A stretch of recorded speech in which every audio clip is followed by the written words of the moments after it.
Sila po ay miyembro ng Golden Scorpion. Paano nagkaroon ng access si Sasha tungkol sa impormasyon na ito? Pinangungunahan ng isang nagtatanan. Eh, di basta-basta impormasyon na to, Mayor, atin-atin na lang ho. Hindi ho kaya miyembro ng sindikato si Madam Sasha? Bakit ba laging hating gabi ka kung... saan ka ba nanggagaling? Oh, ito naman. Bakit naman kaya ng pagtatanong mo, mahal? Para namang may masama akong ginagawa. Wala ba?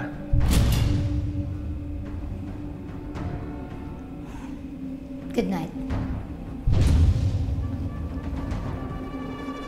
Kung malaking sindikato ang may kinalaman sa mga nangyayari dito, ang tanong, sino yung source nila para malaman ang bawat kilos natin? Mayor, wala ka naman sigurong sinabihan na magkikita kay ni Nolan. Tatanda mo yung lalaking sumuhod sa safe house? Ayun, kaya yun. Hospital arrest yun. Gusto daw akong makausap. Ano ba pangalan mo? Nolan. Anong meron sa kanya? Mukhang meron sasabihin tungkol sa grupo niya.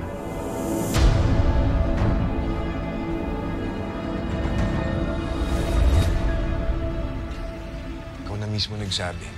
Ang dami niyang kahina-hinalang ginagawa. Pero wala lang tayo matibay na proof. Alam mo, Romel,